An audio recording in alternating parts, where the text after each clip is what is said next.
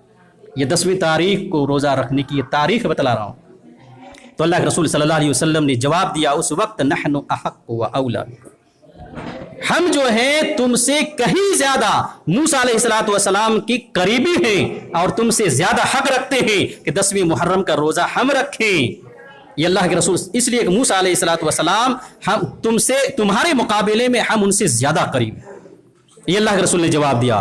اور اس کے بعد اللہ کے رسول صلی اللہ علیہ وسلم نے بیان فرمایا کہ اگر میں آئندہ سال زندہ رہا تو 9ویں تاریخ کا بھی میں روزہ رکھوں گا، اس لیے کہ یہود 10ویں تاریخ کا روزہ رکھتے ہیں اور اب شریعت کا یہ حکم آ چکا ہے کہ اہل کتاب کی مخالفت کرو، یہودیوں کی مخالفت کرو، وہ جو کرتے ہیں تو یہ چونکہ اب 10ویں محرم کا روزہ رکھتے ہیں اور ہم بھی رکھیں گے تو یہ برابر ہو جائے گا، اس لیے مخالفت کرنے کا حکم دیا ہے۔ تو اس لیے اللہ کے رسول صلی اللہ علیہ وسلم نے کہا اگر میں آئندہ سال زندہ رہا تو 9ویں تاریخ کا بھی میں روزہ رکھوں گا۔ اس طرح سے کیا ہے یہودیوں کی مخالفت ہو جائے گی، یہ صحیح مسلم کی حدیث ہے۔ لیکن اللہ کے رسول صلی اللہ علیہ وسلم کے آئندہ سال آنے سے پہلے وفات ہو گئی اللہ کے رسول کی، اور اللہ کے رسول صلی اللہ علیہ وسلم دنیا سے چلے گئے۔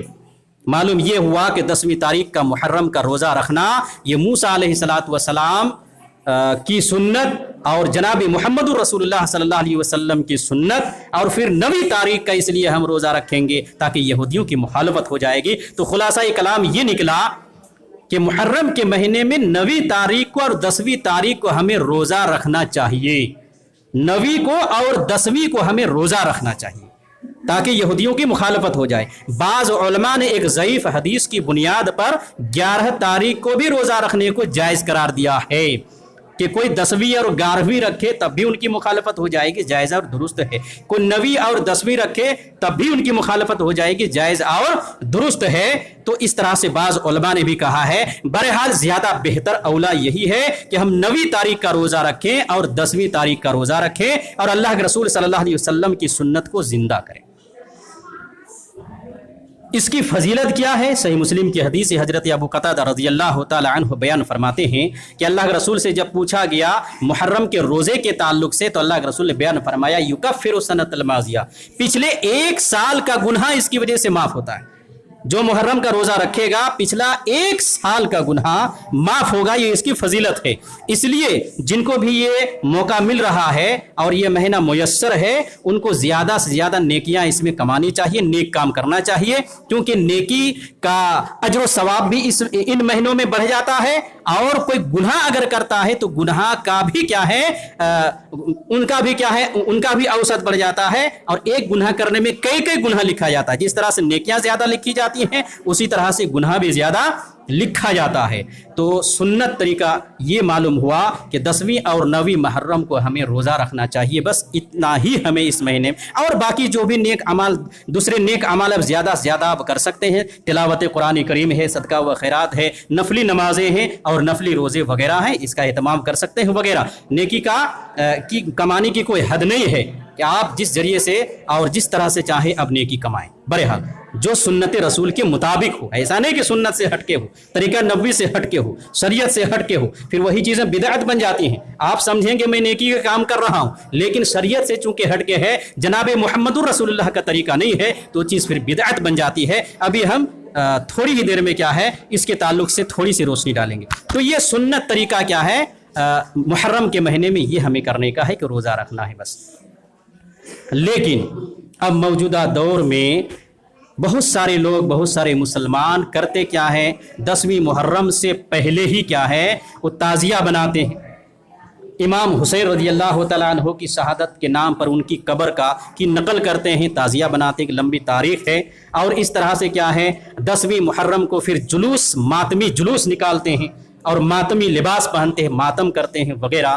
تو یہ اب شریعت سے ہٹ کے ہے، لوگوں نے اپنی طرف سے کیا ہے یہ ایجاد کیا، تعزیہ بنانا اور تعزیہ کے سامنے سجدہ کرنا، ادب و احترام کے ساتھ کھڑا ہونا، یہ شرک ہے، یہ شرک کے زمرے میں آ گیا کہ آپ امام حسین کی قبر کی نقل کیے